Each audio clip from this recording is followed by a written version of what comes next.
இயேசு கிறிஸ்து நாமத்தில் என் அன்பின் வாழ்த்துக்களை தெரிவித்துக் கொள்கிறேன். சாட்சி சொல்வதனால் தேவனுடைய நாமம் மகிமைப்படுகிறது.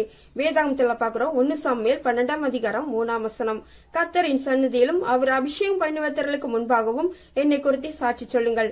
வாங்க சாட்சிக்குள்ளாக கடந்து செல்வோம். சத்யா பிள்ளை வந்து சாப்பாடு ஊட்டிக்கிட்டே இருந்தா ஊட்டிக்கிட்டே இருக்கும்போது பிள்ளை கும்முன்னு இருக்கு.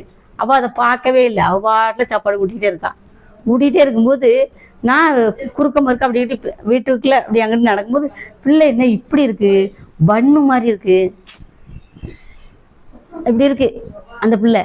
அந்த என்ன அம்மா என் பிள்ளை என்ன பண்ணிட்டே பிள்ளை அவளை ஒரு ஏசிட்டு பிள்ளையை தூக்கி ஒரு 2 உதறி தலைகீழ இப்படி காலை பிடிச்சி உதறி முதுகுல ஒரு அடி அடிச்சு 2 ஆட்டின உடனே அவ்வளோத்தையும் கக்கிட்டா. அந்த வாய்க்குள்ள உருண்டையா வச்சிருக்காளோ அது அவ்வளோதையும் கக்கி பிள்ளைக்கு மூச்சு வந்துச்சு. அப்பவும் ஆண்டவர் சோத்திரம். அதுமாரி சத்யா வயிற்றுல ஆம்பளை பிள்ளை இருக்கு, சோசுவா. ஆம்பளை பிள்ளையா பொம்பளை பிள்ளையா அது தெரியாது. ஆனால் வயிற்றுல பிள்ளை வயிறு நிறைய பிள்ளை இருக்கு. அழுவா, ஏம்மா துடிப்பே இல்லைம்மா அப்படின்னு அழுவா. அப்படி துடிப்பே இல்லைன்னு அழும்போது வயிற்றை நான் தொடுவேன். தொட்டு சிலுவை போட்டு, நீ ஏசப்பாவை நம்புறன்னா நீ அழக்கூடாது, ஏசப்பாவை நம்புறல்ல, ஏசப்பா தான் உனக்கு பிள்ளை கொடுத்துருக்காரு அப்படின்னு சொல்லி நான் சத்தம் போட்டேன். கொஞ்ச நேரத்துல ஏம்மா துடிக்குமாம்பா. துடிப்பே இல்லைன்னு சொன்னவா, ஏசப்பாவை நம்பு, ஏசப்பா தான் உனக்கு கொடுத்துருக்காரு நீ நினைச்சு அழக்கூடாது, உன் கண்ணீர் வரக்கூடாதுன்னு சொல்லுவேன். உடனே பிள்ளை துடிக்கும் உள்ள இருந்து. அந்த அளவுக்கு ஆண்டவர் எனக்கு அந்த வார்த்தையை சொல்றதுக்கான வாய்ப்பை எனக்கு தந்திருப்பாரு. வேற அதே மாதிரி இந்த சின்ன பிள்ளை வந்து ரொம்ப வயிற்றுல இருக்கும்போதே அவளுக்கு வந்து சுகர் ஊசி போட்டா. டெய்லி ஊசி போடுவா, அவளே குத்திக்கிடுவா. அவளே மருந்து ஏற்றி குத்துவா.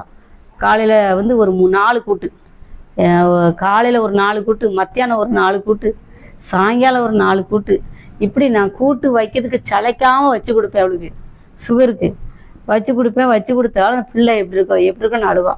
அப்போ நான் சொல்லுவேன், ஆண்டவர் கொடுத்த ஆசீர்வாதம், உனக்கு ஒன்றுமே செய்யாது, பிள்ளை நல்லா இருக்கும் அப்படின்னு சொன்னேன். அதே மாதிரி அங்கே குழந்தை பிறக்கும்போது ரொம்ப அழுதுகிட்டே தான் உள்ளே போனான். நான் சொல்லுவேன், எப்படி நீ ஆண்டவரை மட்டும் பிள்ளை எப்படி இருக்குன்னு நினைக்காத, ஆண்டவர் உனக்கு வச்சுருந்தாருன்னா கண்டிப்பாக நல்லா தான் கொடுப்பாரு, நீ பெசால போ அப்படின்னு அனுப்பி வச்சேன். சோதரன்னு சொல்லிட்டே போனான்.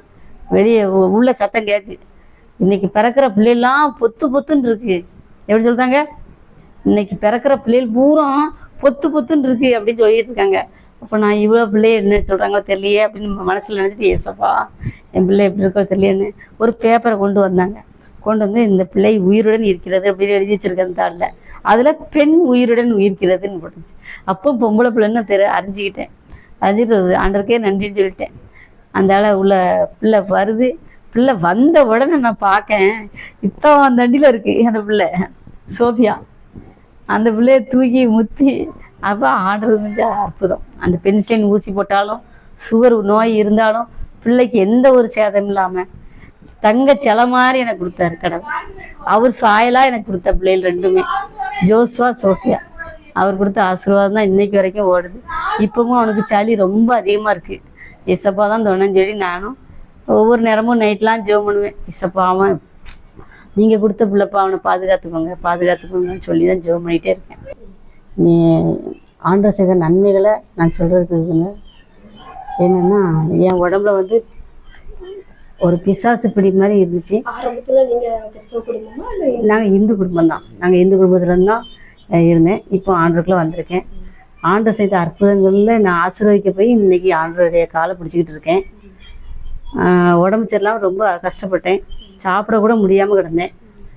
ஆண்டோட கிருபையினால் நாங்கள் 4 மாடி போயிட்டு ஜெபம் பண்ண போனோம். அங்கே ஜெபம் பண்ணிவிட்டு வீட்டுக்கு வரும்போது வர்ற வழியில் ஒரு ஆக்சிடென்ட் மாதிரி எனக்கு நடந்துச்சு. அந்த ரத்தம் உடம்பு கால் கையெல்லாம் முட்டுலாம் வலிச்சு ரத்தமாக ஓடிச்சு. 4 மாடிக்கு போயிட்டு ஜெபம் பண்ணிவிட்டு வீட்டுக்கு வரும்போது கால் கையெல்லாம் ரத்தமாக வருது. நான் என்னுடைய உயிர் போயிட்டேன்னு தான் நினச்சேன். அந்த அளவுக்கு ரொம்ப கஷ்டப்பட்டேன். ஆண்டவர் வந்து என்னை வந்து ரத்தத்தை பூரா கீழே விட்டாலும் ஆண்டவர் என்னை உயிரோட பாதுகாத்தாரு. வீட்டுக்கு போன மாதம் ஒரு 2 மாதம் தான், 2 மாதம் இருக்கும். நான் ரொம்ப படுக்கையில் கிடந்த மாதிரி கிடந்தேன். அவர் ரத்தமே இல்லை, 2 பாயிண்ட் தான் வாசன் டாக்டர் சொன்னாங்க. 2 பாயிண்ட் ரத்தம் தான் இருக்குனாங்க. அந்த அந்த 2 பாயிண்ட் ரத்தத்தில் நீங்கள் நடக்கவே முடியாது சொன்னாங்க.